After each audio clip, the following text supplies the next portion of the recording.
This week on Hooligan Nation, we bring in a very, very, very special guest, and we review our experience at the Gene Simmons concert. Prepare yourself for a blinkathon, because you got Nothing to lose. You got nothing to lose. Got nothing. Got nothing to lose. You wanted the best. Well, they retired. So you got two dudes in a garage. Talking KISS.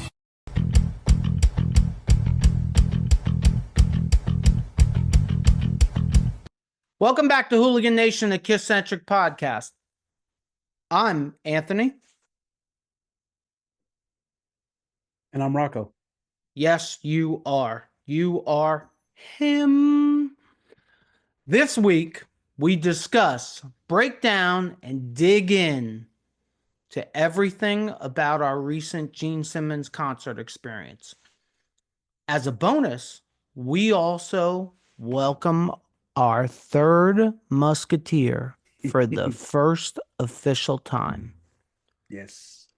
But first, last episode recap. You got anything you'd like to add to our album rankings? It was difficult. I mean, when we get to a certain point of music we're listening to, I'll elaborate more. But there's something I like at every single album. There's not one KISS album that I can say is a total throwaway. There's some songs that are total throwaways, but there's not one album that's a throwaway. Correct. I agree. And I didn't find it to be that difficult to do. It's a little entertaining. Not a lot, but a little entertaining. The for rankings, me. because you're more of an analytical person than me. So, Man, maybe that's it. Maybe that's what it is. I was right at home with the numbers and the numbers showing what the numbers showed. and me no like numbers. That's unfortunate for you. News. You got any news? I do. I got it's a little long-winded, but I think it's pretty substantive. I got two little bits of news here. The first one is I titled it "An Experience for a Roadie for a Day." There was an event on the Gene Simmons band tour at Count Basie Center for Arts at Red Bank, New Jersey, May 5th. It was $12,495. There's a roadie that talks about his experience. He basically, the statement was that he can die happy now. He has zero regrets for spending the money. He said he was worth every penny. He spent the day with Gene. He talked about sex, the lack of drugs, and rock and roll. His name is Dwayne Rosado, and he brought his son Zach with him. He says you only live once. He is a retired corrections officer. The deal included sound check with the band, a meal with Gene, hanging out in backstage dressing room, and introduced him to the audience. And what he said about his experience getting introduced to the audience, he felt awkward in front of the audience, and all he wanted to do was hug Gene. He says nothing can beat tonight. The experience will be on YouTube and in his memories for life. Gene's statement about Rosado, Gene praised Rosado as a father, keeping his son free from substances. Gene also fielded tough questions. And one of the questions that he got from Rosado was, why was the price tag so high for the experience? Gene's statement was, he simply said free market and supply and demand, which I thought was kind of funny. Hey, at least it's more honest than what he had said earlier, because I watched an interview, or I read an interview where he tried to say the insurance and our litigious society, which I was calling bullshit on immediately. Like, don't go there. Right. Seriously, like when you're worth $300 to $500 million, don't go there. But to me, like, when we first did that, remember we did that the short about when we heard about the roadie for a day, and we kind of like made fun of the price and everything. You kind of felt like, okay, it's going to be a lot of perks, but there's also going to be guarded. To me, the experience that this guy had, it seems like he wasn't guarded at all. Like he was basically, okay, what do you got? It seems like he was able to ask any question, and it seems like this guy did pretty well for himself. He retired corrections officer, so he had money. He had money to burn. He probably lifelong Kiss fan, and it was like a bucket list thing for him to do, and he didn't miss the money. But he basically said it was worth every penny. I don't think I would, if I had money to burn. Maybe I would have done it. I don't know. I mean, I know your issue with the whole roadie for a day is I'm not paying anybody to work for him. But to me, it seemed like more of just an interactive thing. And the other thing I didn't notice about that, it didn't say anything about him getting a bass guitar on it, which I'm assuming he got. Good for Dwayne Rosado. If that's a bucket list item for him, good for him that he did it. It sounds like it was everything that he wanted it to be. That's worth it to you, great. I agree with Gene, and it's a free market. We live in a capitalist society, and once again, Gene's in the music business, so he has every right to put it out there for $12,495, and I have every right to go, hell no, which is exactly what I did. Right. Now, just the same, I'm sure there's hundreds, thousands, maybe even hundreds of thousands of people that think that anybody that goes to Kiss Storms Vegas is an idiot. True. Yeah. Tag, I can see it. I'm it. I'll be there. So I can fully understand that. It's all good when it comes to that. My only issue was that when he came out with that bullshit excuse of insurance Oh yeah. and everything else, that did kind of annoy me a little bit. But if he wants to hide behind free market, good for him. And Dwayne Rosado, if he wants to pay it and he had a good time and he brought his kid and his kid got an experience, good for both of them. Yeah, I mean, it sounds like he definitely got what he paid for. Gene gets happy because he gets paid, and we all know that there's two things in this world that makes Gene happy. And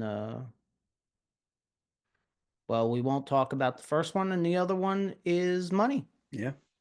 So whatever it is, what it is. What else you got? You got anything else? Yeah, the second bit of news is a quick one, and I kind of threw out a possibility this weeks ago, and actually it's confirmed. This is titled, the second news is titled The Sons of Kiss. Evan Stanley and Nick Simmons have recorded 10 songs together. This comes months after the pair casually shared footage of them doing Sound of Silence from Simon and Garfunkel. The only statement is Evan Stanley stated that one song became 10 songs. So it sounds like they're very, very, very akin to collaborating together. Sounds like two other guys we know. So I'm excited to hear how it sounds, because what I've heard from both of them is so far is very different from their fathers, but their voices are both really good. They harmonize really well. So I've liked what I've heard so far. And that's what I got for news.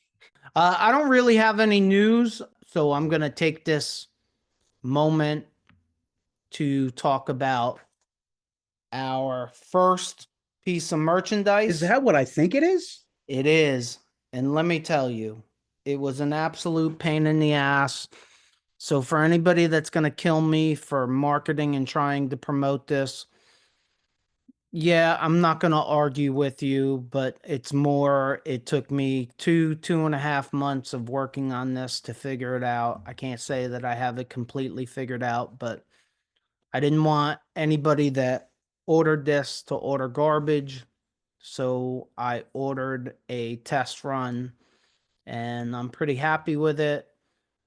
We are not promoting or marketing it yet. I hope to have it rolled out in some form or fashion within the next couple episodes. But anybody that emailed me and asked me about merchandise, and believe this or not, but I have gotten maybe 5 emails asking me about merchandise. We are closer to getting the merchandise now than we ever have been. And it's not just going to be t-shirts. We got tumblers, coffee mugs, long sleeve shirts. I got a a V-neck, a woman's V-neck shirt for the women, a mouse pad. I thought it was interesting. It was interesting to me. I like the logo with the white lettering against the black, but I also have a logo with the black lettering that goes against the lighter colors. So specifically white. So the mugs, the coffee mugs come in both white and black, and so do the tumblers, and the shirts come in a wide variety of colors. And I just want to say, cuz thanks for putting the work in. So it's safe to say you've been running around like a fool again. Yes, I have. Yeah. I also want to mention that actually last week we upgraded The Rock's microphone. So if he sounds better, it's because he got rid of the Fisher Price microphone and he got a real podcast microphone. Now, don't get too excited. We got the lower end. We're not getting $1,200 microphones here, but it is definitely an upgrade, and I'm currently editing the video that we filmed last week that will be out. I'm not going to complicate everybody's life, but it will be out by the time this airs, and it sounds a whole lot better. So if you guys go to buy merchandise, just understand we ain't getting rich off of this stuff. We're just looking to pay bills, microphones, backdrops, lighting, that kind of stuff. So nobody wants to hear about that, and I understand that, but it'll be available if it interests you. So music we're listening to. Okay, I got two of them, and one of them is surprising me, and Oh. it may surprise you. I love it when you surprise yourself. Okay, one of my I don't think you know this, but one of my favorite guitar players of all time is Fast Eddie Clarke from Fastway. You've said it before. Yeah, I've been working on a lot of his stuff. I love the riff from Say What You Will, so I've actually learned that, and it's actually easier than I thought it was going to be. So I'm really pumped about it. That whole album I've listened to a lot through my life. The very first Fastway self-titled album I recommend. I highly recommend it. That whole album's great. I also listened to their album Trick or Treat, but on that first album, Easy Living, Feel Me Tonight, Feel Me, Touch Me, Another Day, We Become One. That whole album is awesome. And the second thing is kind of weird, but I've been listening to Unmasked. It's shocked me. Yeah. We finished with the albums, and for some reason today I was in the mood to listen to Shandy, which I criticize a lot. And A lot. yeah, I listened to that today, and I was digging Is That You? And Naked City, I was actually enjoying the chorus of that. It's weird. It's just weird. I'm being honest. I always, if I'm bringing anything to this podcast, I'm always going to try to be honest. And we've talked about before about how I get in my moods. And for whatever reason, I was in the mood to listen to some obscure KISS today. And I picked Unmasked because it's something I've never really, I've listened to it and we did it for the homework and stuff like that, but I actually listened to it for enjoyment today. And I never said it was bad songs. I just thought there was nothing that really stood out, but it was very comfortable listening today. So my music that I'm listening to is a new band, trying to be a big boy, trying to branch out. They're called Return to Dust. They were formed in 2022. The band was actually sent in by one of our subscribers, so thanks, Justin. They are they're actually a little bit up your alley. They're a hard rock grunge style, a little heavily influenced by Alice in Chains. Oh, sweet. I'll dig it then. But it's good new hard rock, which is so important in today's musical landscape. I particularly like Shine and Any Way I Die from their 2024 self-titled debut. For more info, check them out on Spotify or on their website, returntodust.com. Hey, by the way, good tip on Hailstorm. I really dig them. They're good. Cool. Good. Yeah. We get to talk about our weekly poll. I love it. I got to build you a poll so this could be the spot where you dance on the pole. Yeah, that's not really my thing. We're going to work on that. So we cooked this poll for 8 days, as with all our polls. They are on our community tab and on our Facebook group, Hooligan Nation, a KISS-Centric podcast, open to all of our audience. Please slide over there. Thank you. The question was, would the exclusion of Eric Singer negatively impact your chances of attending KISS Storms Vegas? Father Rocco, what say you? Well, I mean, we're already slated to go, but it would take away from the experience? Yeah. I mean, listen, he was a hired gun, but he was, like we talked about many times, he's probably the best drummer they ever had. I always liked his personality. Regardless of, I mean, how many years was he with KISS? Like, to me, he's needed there. And he's been I wouldn't have a problem if Vinny is there. I know I said it's like blasphemy, but I wouldn't have a problem if Vinny's there. He won't be invited, but I wouldn't even, to me, I want the whole experience from every member that's been there that's possible, if I could. So I would feel a little bit disappointed if he's not part of it. I think most KISS fans are with you. I think we'd all love Vinny to be there because Vinny's a sideshow. Vinny's a circus act. I would love to see the circus. I haven't seen the circus since my kids were little. If you throw Vinny in, the circus comes to town. That's the first thing. The second thing, which was the first thing that you brought up, I'm, I guess, dyslexic when it comes to podcasts. Eric Singer has been in KISS longer than Ace and Peter. For that matter, so's Tommy Thayer. Oh, which, I think which I is mentioned it before. Yeah. Which is kind of weird to even say. It but is. So I asked you that you would be negatively impacted if Eric Singer doesn't show up. My next question to you is, what do you think the audience said? I would say the same thing. I mean, I think one of the things that people like about Eric Singer is the same thing that they don't like about Tommy Thayer. It's been said many times by many sources. I got to get comfortable. Wait. Okay. I got to get comfortable to hear this. I love when this happens. Go ahead. I feel like I'm comfortable now. Eric Singer was Eric Singer with makeup or without. Eric Singer was always Eric Singer. Tommy Thayer was Ace Frehley. And maybe it was dictated to him. Maybe it's because he was in a cover band before and he knew all the moves and he just stuck with that. But I think Eric Singer is probably has more love thrown his way than Tommy does for that reason. This is cheers to you.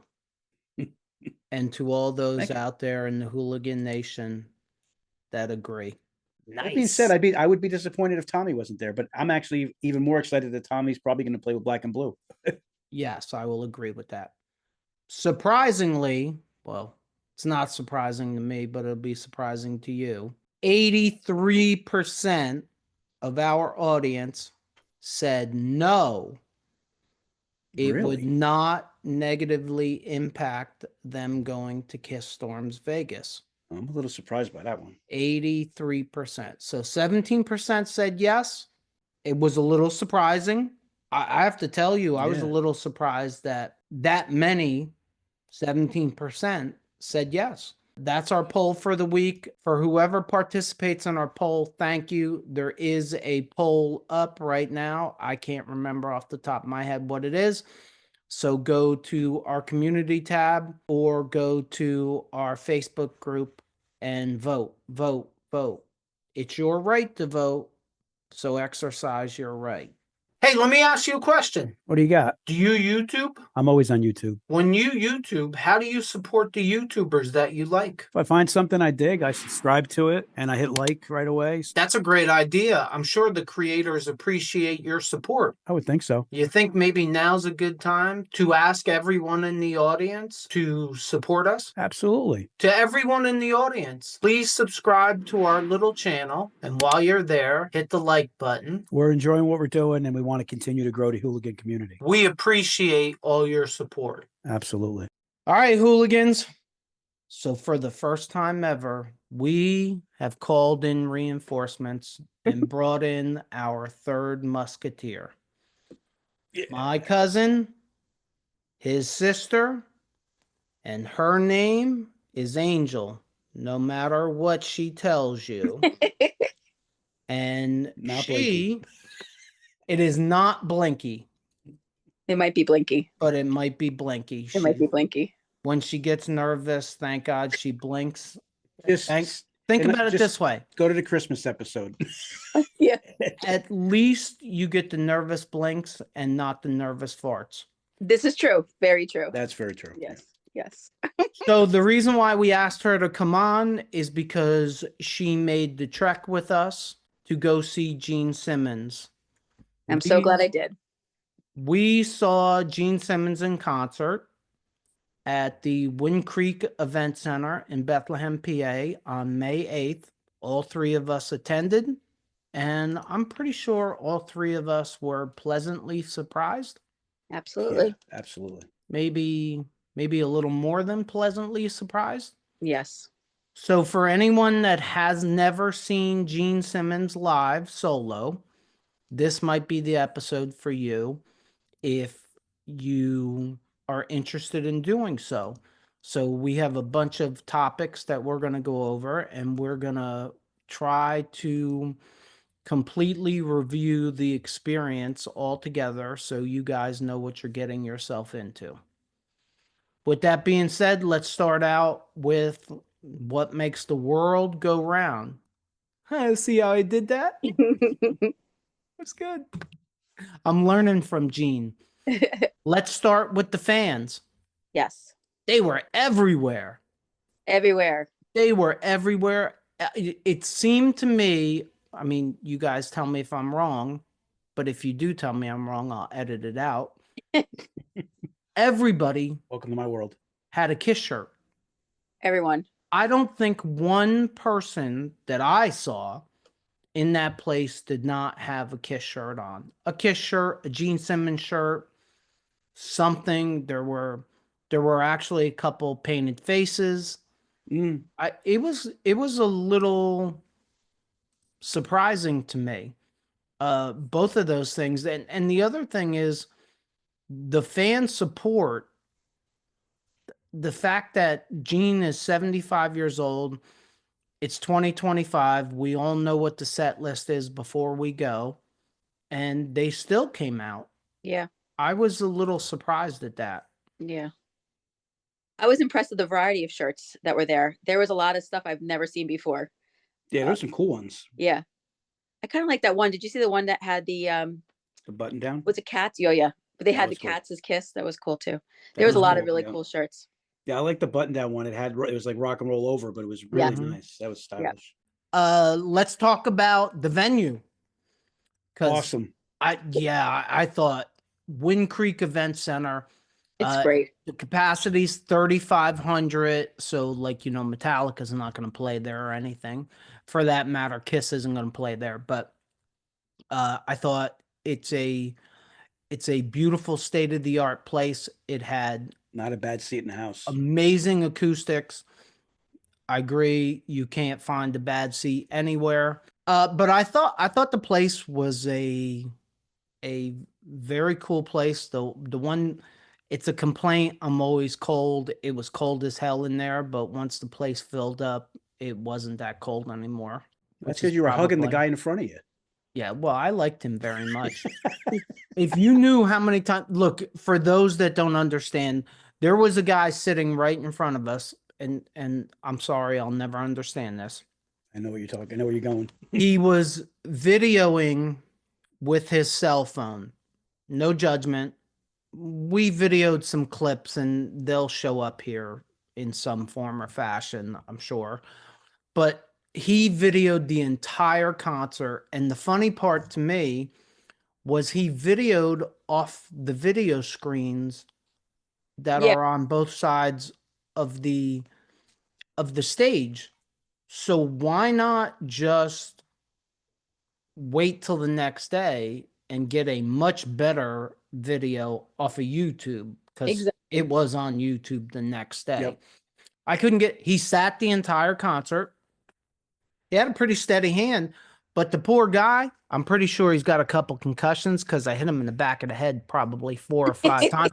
He don't belong there. He doesn't belong there. No. He He really don't didn't. belong there. Who sits down at a Gene Simmons concert? Not me. And taping Not the whole me. thing just made no sense to me. I don't get it. You wanted to actually experience it, and he wasn't. He was just a tripod. The biggest shock of the entire night for me was the lack of merchandise. That blew my mind Yeah. that there was no merchandise, especially for Gene Simmons. The only merchandise was for the opening act. Yeah. It was And crazy. it was limited too. It wasn't a lot, but yeah, Now, there's the next nothing day- for Gene. Yeah. The next day I did go on online and try to find a shirt, because I would really like to have a shirt. And you can find something, but Yeah, the shirt for his tour is actually really cool. He's Yeah. wearing like bat wings and stuff like that. but I was really hoping to get a shirt, especially when you go to a concert, you enjoy it so much. You look forward to getting a shirt. Yeah.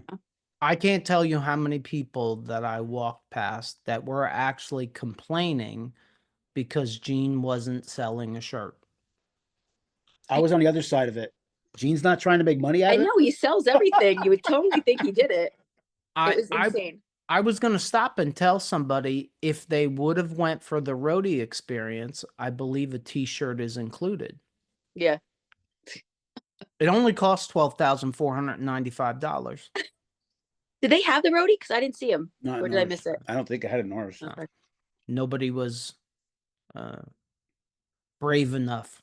But on the episode, Let's in be the kind news- and politically correct. Nobody was brave enough to pay the $12,495. They'll cut this out, but People, it's not like it was $12,500. Ticket prices. This is where I jump on my preacher pulpit and I spend like under a minute complaining.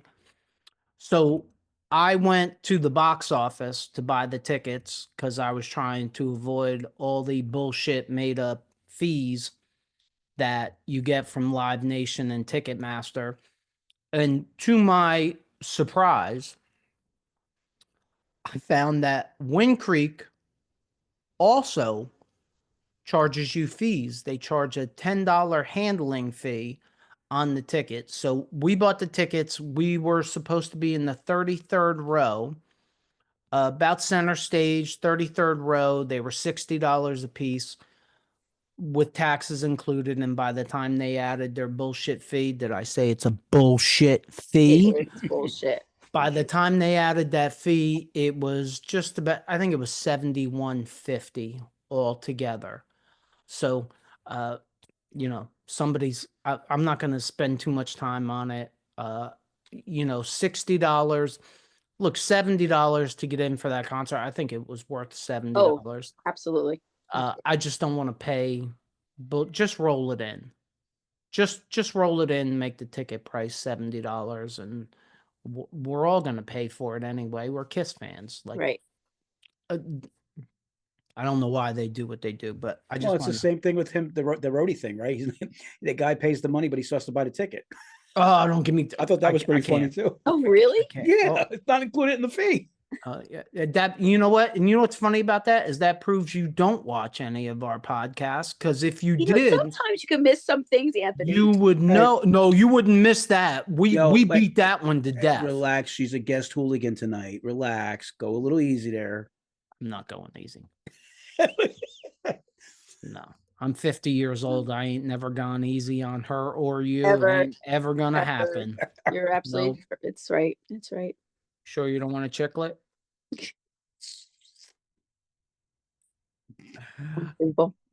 Unbelievable. Oh, did you say I'm unbelievable? I believe I'm unbelievable too. Oh, yes. Unbelievable. Oh, let's talk about the warm-up act. Yes. Shall we? Okay. Yes, please. Turning the Tide was the warm-up act. Turning the Tide is an original band from Nazareth, PA. Their music is influenced by the best of rock, pop, and alternative, bringing something for everybody to their albums. Turning the Tide is fronted by vocalist and lead guitarist John Corsale and lead vocalist Jules Wardle. The impeccable rhythm section is comprised of drummer Chad. He's going to be like Madonna and Prince. It's Zaliga, maybe, and bassist Garrett Watts. Currently promoting their first two singles, All I Want Is You and Alive, Turning the Tide is more than ready to share their first full album later this year. You may also find Turning the Tide covering all of your favorite songs at some of the best venues on the East Coast and beyond. They have 2 songs available on Spotify. They have a pop hard rock feel. The guitar player also sings lead. John Kersale is really good. I thought he was really good. That's really good. Lead guitarist Jules Wardle is the total package. I love her voice and her stage presence. I feel like this band is going to be something. I got that off of their website, which is turningthetideband.com. If you'd like any more information on Turning the Tide, go to that website. So, what'd you guys think of the warm-up band? I thought they were really, really good. I do think they were the mix of rock and pop. It was the only thing. She had a great stage presence, amazing voice. The hair tossing was a little too much. It was making me a little dizzy. Other than that, very entertaining. John and I had questions about the sound in the beginning. Whoa! Oh, that's Whoa! John. Who's John? Rocco. I can't call him Rocco. You know what? Not for nothing. The amount of names I get called on this podcast, I answer to all of them anyway. Don't matter. Like Rico Matumbo? Rico Matumbo. So Rico and I had the conversation in the middle of the concert that it was sometimes a little too muffled. There was definitely and too then muffled at times in the beginning, Yeah. and I don't like the name of the band. I feel like you're right. I feel like they have presence. The guitarist is really good. Yeah. Their sound is really good, but I felt like early on, their sound system was not balanced at all, and I felt like it was hurting. But that first song they did too, they did the Fleetwood Mac song. Oh my God. Beautiful, Good. really good. Great way to Her start out too. voice. Great Her way voice for an is so opening act to powerful. bring people in. You know what I mean? To start out with Yes. something everybody knows and they do it well, and Yeah. then come in boom with your stuff. Absolutely. I couldn't have said it any better. And that's exactly what happened to me is they started out with a Fleetwood Mac song and they hooked me in. Yeah. And her stage presence and even Absolutely. her voice reminded me a lot of Stevie Nicks, which is probably where that hair tossing thing came Yeah. from. She And got Ange, you're that right. Her voice is powerful. she got that 1970s Stevie Yeah. Nicks thing going on. So Yeah. 100%. Turning the Tides, the name of the band though, I agree with Rocco. It's more like a yacht rock band name. It's not a Yeah. you just don't expect it to sound like that. You know what I'm saying? You freaking nailed it. That's what it sounds like. A yacht rock. They're not a yacht rock band. That the name does not fit the band. Yeah. I like yacht rock. I like yacht rock. But they're not doing But yacht they're not rock doing music. yacht rock. I like yacht rock too. You people in Hooligan Nation, do you like yacht rock? Crickets. Toto. What's the other one? Christopher Cross. Christopher Cross yeah. is really good. The Doobie Brothers. Doobie Brothers. That's what I was trying to think of. Doobie Michael Brothers. McDonald. Michael Michael McDonald. McDonald. Yes. We're in the weeds. Angel, you're right there with us. Yeah, here we go. No, we're gonna get out of the weeds. Look, I thought Turning the Tide.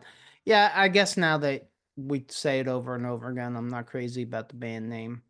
I endorse the band though. They're good. I'm Oh not my gosh, crazy they were about. really, really good. I I'm want not to see them crazy again. about the logo either. No, I did not like the logo either. Yeah. But like- you know, They could make a few changes and actually really be. It just doesn't go with who they are. Yeah. But immediately, right after they completed, I went on Instagram to kind of like start reading about them and stuff like that and see where they play again because I would like to see them again. Yeah, I would too. I would too. Oh, next we get to talk about our upgrade. We got moved up to the 17th row. It's the first time. I think it's the first time that's ever happened to me. That was kind of a cool It's experience. never happened to me either. It's happened to me. This is my third time. No figures. I'm very lucky. Aren't you? Madonna concert to the first row. Can I be honest? What? This is honestly got truth. I didn't bring it up that night. I thought he did something wrong. I thought we were getting kicked out. Oh, really? Yeah. Oh. I thought something happened where they were making us move the other way. Well, it was funny because I wanted to. I said if there's any empty seats, it would be nice if they move us up. And like they literally right after I said that moved us up. That's which was why I delayed. I wonderful. had no clue. I had no clue that's what that was. I thought we were in trouble. And that comes from the performer. So it's not like Wind Creek is like, oh, we have to move you up. That comes from the performer. Like he knows he's unfortunately taken a hit with the ticket prices if those seats aren't taken. But Right. I don't think he took a hit. So I guesstimated the venue was about 75% capacity. yeah, You guys agree with that? I Yeah. would think about that. Yeah. It filled up pretty nicely. That's what I And thought. the front rows were totally, and you said it was $1,000 a ticket. So, I mean, the front rows were all packed, Right. you know, it was really just the middle section that was a little bit. So for those of you that aren't catching up to what we're talking about, after Turning the Tide was done, before Gene Simmons came out, we were approached by Wind Creek reps who upgraded us from the 33rd row to row 17 up into the expensive seats. I think those seats were about $100 or $120 a piece. By the time Gene and the band went on, the venue was at 75% capacity. The demographic, which is another surprising thing for me, the demographic was a little different than I expected. Of course, the crowd was predominantly KISS fans between 40 and 70. I think we can all agree that Yeah. that's what we expected. But the amount of kids and the amount of 20-somethings Yes. was a very good sign for the KISS Army and rock music in total. Yeah. But it was a little Surprising. surprising to me Yeah, me too. to see. I guess the kids don't surprise me as much as the 20-somethings. The 20 somethings really get you. You know But what they were brings- enjoying it and singing along and, you know, really into it. It wasn't like they were just sitting there in the chair and kind of been dragged there. And that's the added charm that KISS has, I think, a lot more than most bands too. How many bands like pass it down to their generation to generation? Right. I would very little. I mean, Right. I was the anti-kid, so you know. I mean, the father, folks like just touching quickly on the people that we were sitting next to, like the guy Ed and Haley. He had his daughter. He indoctrinated her, and she almost got on stage at the end with Rock and Roll All Night. I introduced my daughter. People introduce their kids to KISS, and it follows generation after generation. I can't really say it the way I want to say it, but I don't think there's any band that does that. I don't think there's any band that successfully does that. Yeah. Right. I think every parent wants their kids to listen to their music, and I think every kid wants to rebel against their parents. Yeah. For some reason, when it comes to KISS, maybe it's because they're looked at as being rebellious to this day, that it actually works. And I should say this in fairness. This is where the lineup of Gene Paul, Eric Singer, and Tommy Thayer should be appreciated, because we got 20 extra years out of KISS, 2 albums, and it looks to me like in a new demographic of fan base that would they have been at the show if KISS called it a day in 2004. After we get nice and cozy in our new double the price seat that we didn't have to pay for, and the lights go down, Gene Simmons and the band enters the stage to Radioactive. I was so pumped up and excited that I gotta tell you, it's pretty pathetic. I didn't really hear the music, if that makes any sense to you. I was just excited. I was pissed. I was actually I was pissed. And I was hoping to hear Radioactive live. Yeah, I didn't And- pick up on that. That one got Wow. past me. That's what I'm here for. Good thought. Good thought. Well, that's what I do here. But I guess for people like me who just kind of blanked out, I was, you know, I didn't pay attention to it. I was just excited to see him. I was just like, yeah, I mean, and to sit that close and seeing, you know, I was like, it was pretty wild seeing him that close. I thought Gene looked relaxed and comfortable He looked real comfortable. throughout the night. Yeah. I thought Gene's attitude was amazing. Joy. Amazing.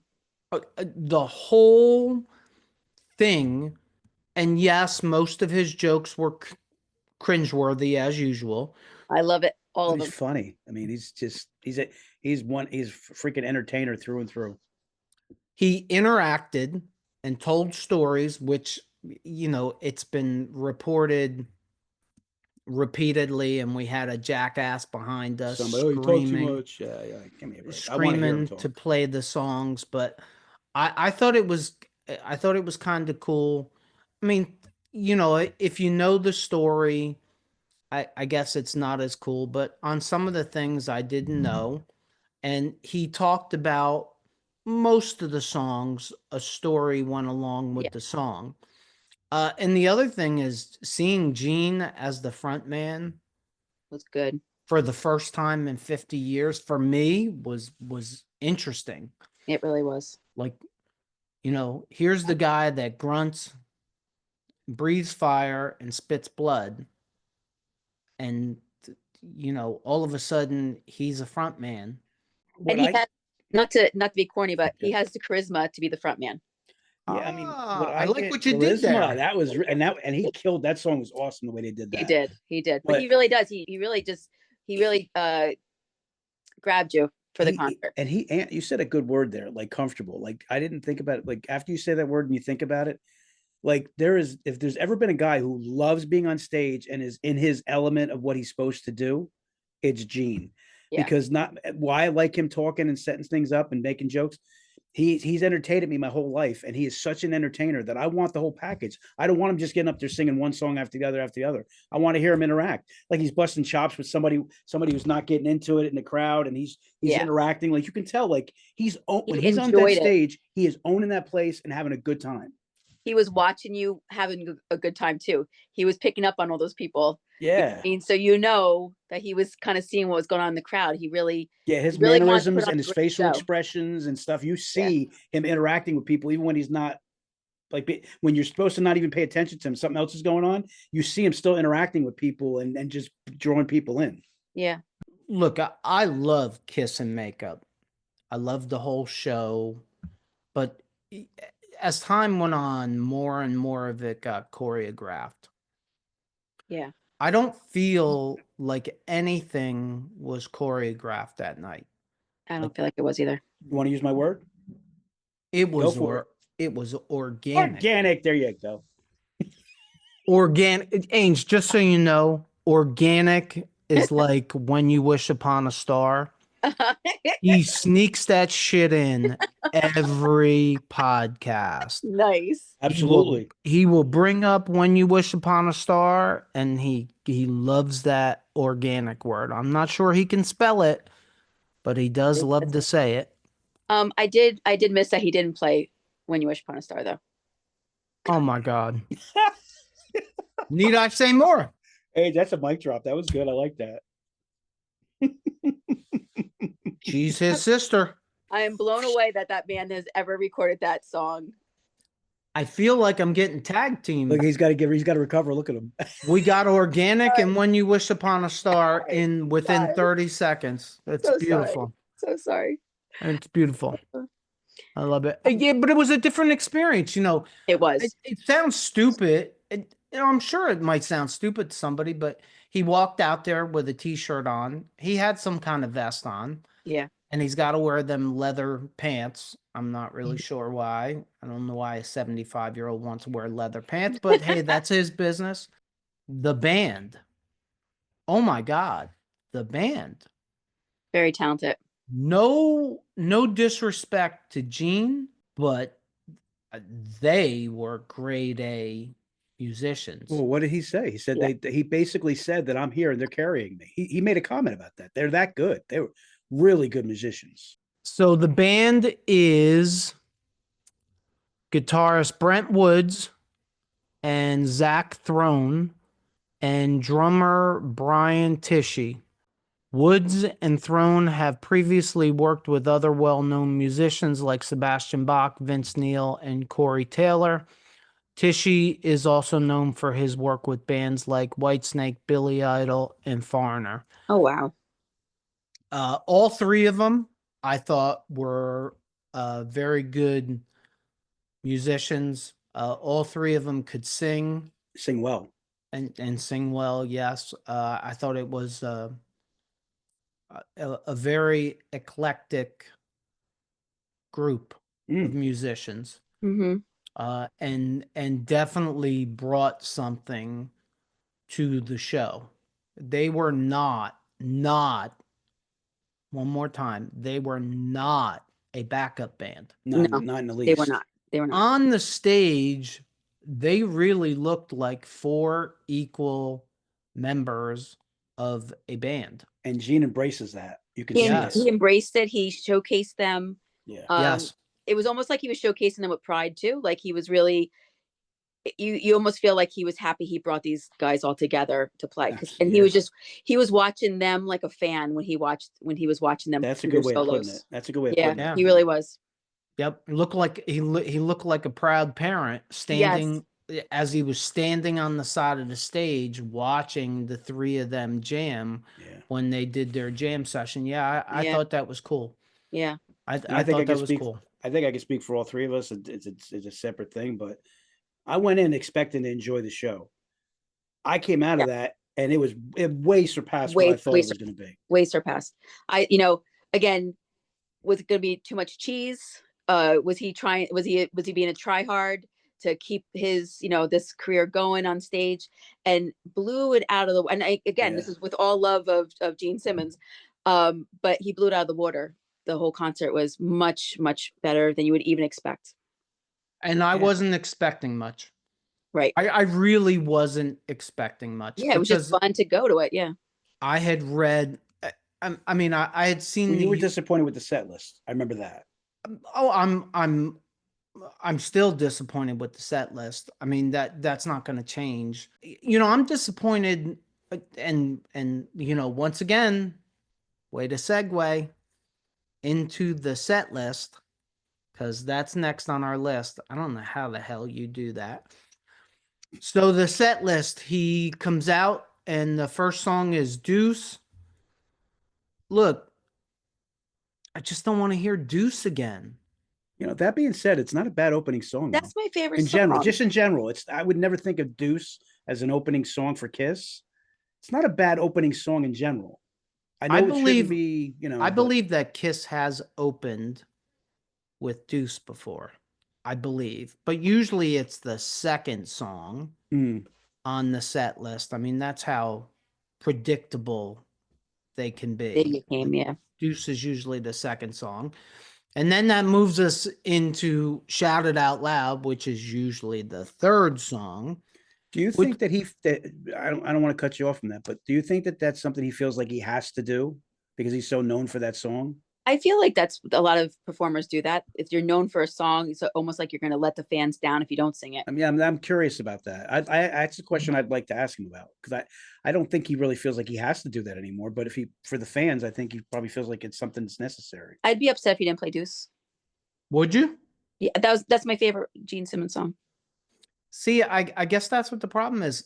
There is nothing on this set list that I would have been upset if it wasn't on the set list, except I do believe that Kiss, anybody involved with Kiss, they should close the show with Rock and Roll All Night. Yeah.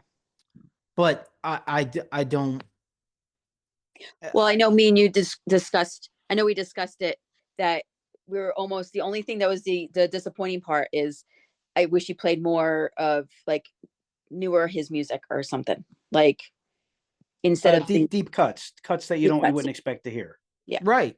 And then he moves into, which was probably the second coolest song on the set list, which was a demo, which what I thought was a really good demo. Are You Ready? That is completely unreleased. I think it's from the 70s, around the time of his solo album. I thought it was a damn good song. He could put that song out today, and I think I would like the song. So that was probably the second coolest part, was again playing something that we've never heard. I think that's like what I wanted. I wanted songs that were unreleased or radioactive, or songs that he doesn't play. And then the highlight of the night. Charisma. Yes. That was That's awesome. Sounded amazing. That was the highlight. Look, it is not my favorite Gene song. It is not even in the top 20 of my favorite Gene songs. But he played something live that I had never heard live before. That was really And that. it sounded good. Yeah. Sounded so good. So Everything they Yeah. played, I think, sounded good. his voice was so strong, Yeah. honestly. And I've seen a lot of senior people doing concerts now. Wow, senior Yeah. people. Senior It's true though. She has. rockers. I've seen a bunch, and you can hear the age a little bit on some. But Gene is so strong, such strong voice. You know what's funny to me about that you bring up is if you listen to Gene talk now, Mhm. his voice is different when he talks. He sounds like an old man Yeah. when he talks, but when he goes to sing, he sounds like the 30-year-old Gene Simmons. Yeah. Yep. I mean, I guess that's good genetics. I don't know what it is, but I think He he's did couldn't do it, also so. like, I think he's also like KISS in general. I'm sure that they've learned how to completely perfect when they do sound checks. They probably mastered it more than any band. They know how to really get their sound exactly the way they need to get it on stage. anyway, from Charisma, he goes into I Love It Loud. I hope you guys got something for I Love It Loud because I've heard it live 300 times. It sounded like I Love It Loud. I could do without it. I like the song, but it's not one of my favorite KISS songs. I like the song. I love the video. I like the video. I like the song.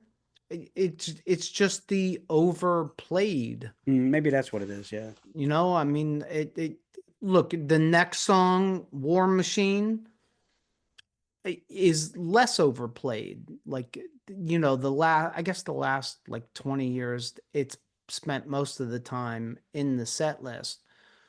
But I've only seen the band like 3 times in the last 20 years. And now we get to probably the worst. Now, it's probably tied for the worst. The song House of Pain. I don't know why Gene's doing a Van Halen cover. I don't know why Gene's doing a cover at all. Look, I'll give him the cover that's coming up. One cover he did, I can understand why. Why is he covering Van Halen? And I didn't like the song either. I don't know about you two, but It was okay. It was like a kind of like a nondescript, decent song. It was nothing that I wasn't feeling it. and Again, you and want to it's hear him say like, "Oh, this is a new one for me," or "This is something that no one ever heard." Or you could say this is for Eddie. You know what I This is mean? for Like, Eddie, or like yeah. a tribute to Eddie or something like Yeah. that. He didn't. you slide House of Pain out and you slide Rock and Roll Hell in. You know, it jumps. Yeah. It jumps Well, and, he did a and Brian it's Adams. He did a Brian Adams mention on the show as it is too. He could have done that. I don't know. I don't get the covers. I don't like the covers. I usually don't like anybody covering another band. Usually. But in this case, with all the deep tracks and you don't have any fair weather. I don't think there's any fair weather KISS fans there. Well, I here's think they're another. mostly diehard KISS fans. If capacity was 3,500, and let's say there was 2,500 people in there, I would bet anything that 2,000 of them would say, I would rather hear Radioactive or Rock and Roll Hell Or Domino. or Domino. I mean, you can just go on and on and I love on that. Yeah. Yeah. before I hear a cover of a Van Halen song I totally or agree. the other covers that are coming up. And that's giving him the one cover because I can understand the one cover. But that Van Halen cover, I just don't get it. Next, we go on to Spit, which slides into a Whole Lot of Love. That guitarist's voice was freaking fire, man. That was really good. I Yeah. don't know how to put it, but I guess the original version of the song was Shit and not Spit. Interesting. It was a great And- story. He had a great- And the Yeah, that was story good. that Gene told was that Bob Ezrin told him, you can't name the song shit because Walmart won't sell the record. Yeah. So, of course, Gene changed it to Spit. But he did get some fan interaction going by telling that story and having everybody sing shit. Yeah. It got And- loud. It got really And loud. everybody sang shit. Yep. Which was another cool part of the show, and Spit is most definitely a deep track. So there's that. So now we have 2 deep tracks, Charisma and Spit, but we could have had so much more. I mean, the other thing is too, like, I know he's getting older, but this is his first year with this band. I mean, in an interview, he made a comment that if they would have said, play a song, and he'd say what key to play it in. So it sounds like he's flexible. Maybe he goes in another year and he starts just taking suggestions from the crowd, because it's definitely this era of Gene and Gene Simmons band is all about interaction with the crowd. Yeah. So I could see maybe if he does another year of this, I could see maybe him just completely opening it up. Look, I can tell you right now, there's very little doubt in my mind that Gene's going back out. Oh yeah. Like Absolutely. it may not be this year, but they're gonna catch some momentum from Vegas, and there's no way that he's not gonna take that momentum and ride it. He loves being on stage too much to stop. He does. He absolutely loves it. If he goes back out in 26 and cuts the covers and puts some deep tracks in there, I'll go back. Well, give him a call and tell him the songs we want. Yeah, I exactly. would love to have Gene on speed dial. Boy, if I had Gene on speed dial, Gene'd be going to his phone carrier and changing his phone number in 2 days. Hey Gene, I hate to bother you. Hey Gene, I hate to No, bother you. I love Hey it loud, Gene, it's though. me Saint and again. Sinner. Put Saint I and hate Sinner to on bother there. you. That's what it would be, or I'd text him. And then he wouldn't answer me, and it'd piss me off, because it pisses me off when I text people and they don't answer me back. But that's my own personal problem. I guess the hooligans don't want to hear about that. Next, again with the covers, a Thin Lizzy cover, Bad Reputation. No, sorry. I like Thin Lizzy. I just don't want to hear Gene Simmons sing Thin Lizzy. Again, the song sounded good, but I don't think it was necessary. Too many covers. I agree. Too many covers. Yeah. And I thought a Thin Lizzy cover was weird. That's all you got, John? I Yeah, love it wasn't like- when he's talkative like this. It helps me out so much. It did really stand out. It was okay. It was Yeah. good. I was, you know what? Not for nothing. I was enjoying the concert so much it didn't really bother me though. I was ready for the next one. Yeah. You were ready for the next cover? Next song. I would figure you'd be ready for the next cover because Beatles. Yeah, I was ready. And of all things, well, let me start over. The next song Appropriate. was a Beatles cover, and it was "And Your Bird Can Sing." It was a good song. Look, if you're going to play a Beatles cover, I can completely understand. If you're Gene Simmons and you've been in the business for 50 years, you've earned the right to play a Beatles cover if you want to. Well, and the words that he used, right? The words that he used before the song was appropriate, I thought too. Right. He said sometimes you got to do something for yourself. I'm with that. I mean, I'm with that. I'm not with 100 different covers. Yeah, no, I agree with you there. My issue with the Beatles cover is I don't know anything about the Beatles. So do you know that song? Don't know Yeah. that. It's not one of my well-known ones that I know, but I know the song and I like it. Listen, I was what? at the Paul McCartney concert. He did not play that song. No, it's a deeper cut of Beatles song than some of the other ones. It's a Gene Simmons. It's one of his favorites of the Beatles. Yeah, That's why he played it, obviously. I guess if it's one of his favorites, I mean, like I said, Gene deserves to be able to play a Beatles cover And it was good. if he wants. So it was good. I don't like the song. And that brings us to, at least it's an original song, Parasite. which again, I would put Parasite with Spit and Charisma. It's been in the set list, but it usually doesn't spend a long time in the set list. It's not one of my favorite Kiss songs. I would pick other ones before that, but he did it well. I mean, I like Uh, it. I like it. I like the song. I don't So, dislike it. It's just I would pick. There's other ones I would pick before that. and then we're back to covers. Ace of Spades. Brian Tishy sings. Gene goes into honoring Lemmy, which was cool. You know, I didn't go to a Gene Simmons concert to listen to a Motorhead song. It was good, but the covers, there was just too many of them. You know, one, maybe two. He's got like 5 covers. Do you think this might sound stupid and maybe you have to edit this out, but do you think that that he just Whoa, needs, whoa, look, wait. If I say something stupid, I edit it out. do you think that he did the covers and had that because he was preserving his voice? You know, this is his really first tour, you know, his tour by himself where he is the headliner doing all these things. Um, and he was just trying to preserve his voice. And It's a smart take. I think that's be. part of the reason why he tells the stories, because it gives him a break between songs. And I would argue, look, I've said this on this podcast before. All Kiss fans, all we do is complain. That's all we do. And I do it as much, if not more. If you're going to do a Ace of Spades, or if you're going to do a Motorhead cover, and he was friends with Lemmy. So yeah, you want to do a Motorhead cover? I'm cool with that. We've been hearing about the Beatles being his biggest influence forever.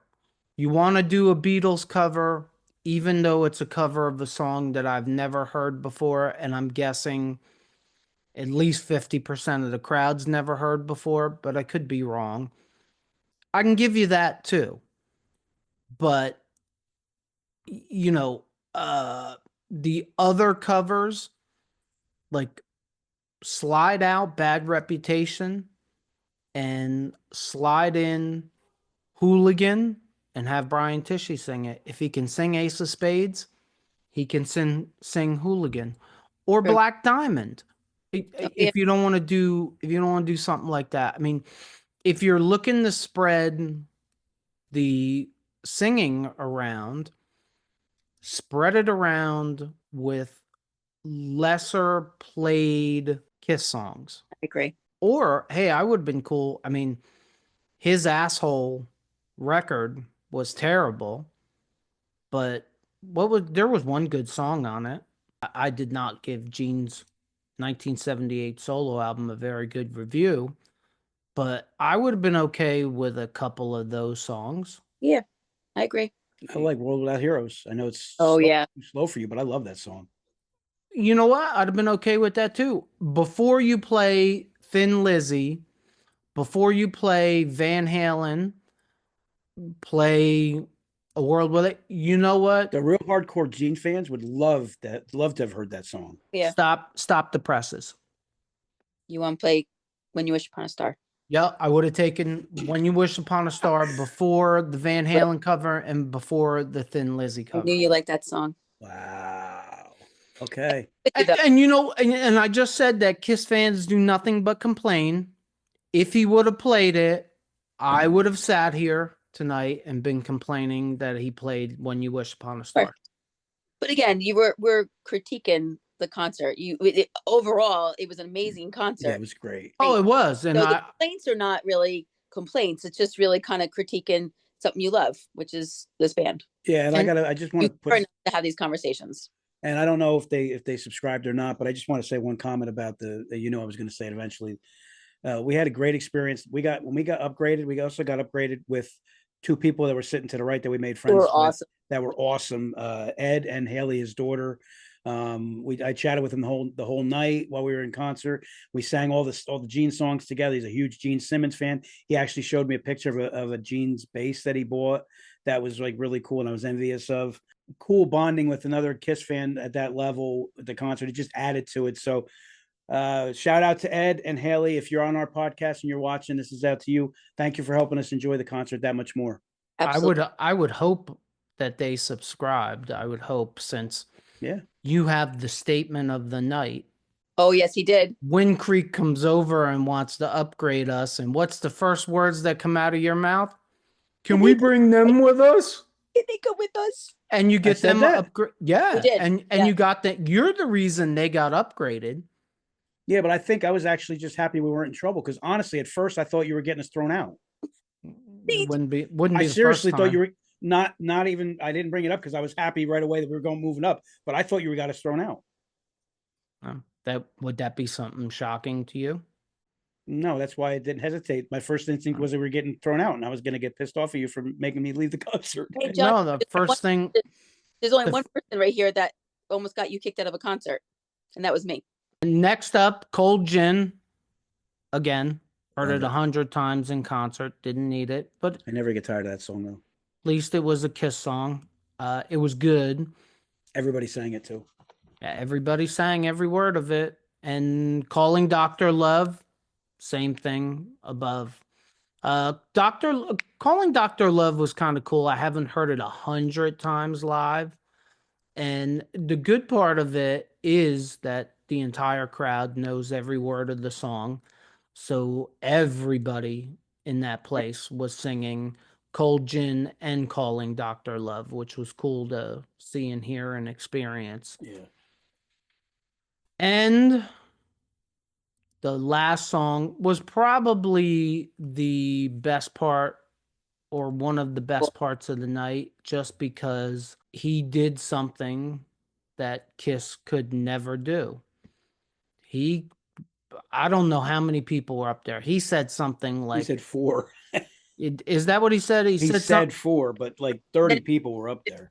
Well, he he just kept increasing it. he went to the mic and he called up like and said the first 4 people that want to come up on stage for rock and roll all night can come up, and next thing you know there was like 30 people up there. It was very cool to see. He was having fun with the people up there Yeah. too. Yep, it was very out of character. Mm. And he ended the show with rock and roll all night. And for me, you gotta end all the shows with rock and roll all night. I just think it's the right thing to do. Yes.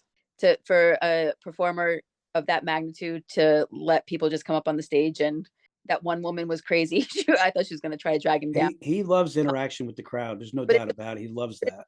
It's a scary It feeling. is scary. No, I hear you. He was there posing for selfies and let them do what they wanted to do. It was really, again, it showed you his character, that he really loves the fans and was okay with that. Guys, got anything you want to add to this? No, I'm just thrilled that we went to the concert. Very nostalgic and fun, and I really enjoyed it. I just want to say, hooligans out there, we were also trying to continue to build the hooligan community. We were handing out, we have cards with QR codes, trying to spread the word, trying to build this community up more and more. So again, keep on spreading the word. We just want everybody who's like-minded, that love KISS. We just want to keep on spreading the word and growing our hooligan nation. For those of you that we met at Wind Creek on May 8th and that subscribed to us and that are watching this podcast or listening to this podcast from all of us, thank you. And drop it in the comments below if we met you that night and you subscribed to us. Yeah. So we know who you are. Thanks for letting me be on the show. Thank you for coming. No, thank you. All in all, for any KISS fan that was on the fence about whether to go to Gene's solo shows or not, I think all 3 of us truly believe it was worth the time. Absolutely. It was definitely worth the $70 ticket. The band is great. Gene's personality comes through great. Him being unmasked, out of costume, and out of KISS kind of opened him up to be a little different. And after 50 years of being the demon, it was kind of cool to see. If you're listening to us on any of the podcast platforms, please leave us a review. And if you just found us, check out our past episodes. If you're watching us on our YouTube channel and you like this episode, please consider hitting the like button, just like him, and leaving us a comment. Hit that subscribe button, just like him, so you don't miss any future episodes, and check out these episodes right here. As always, if you made it this far, thank you for supporting us. And don't ever forget, if it's too loud, you're too old. Peace out, Hooligan Nation.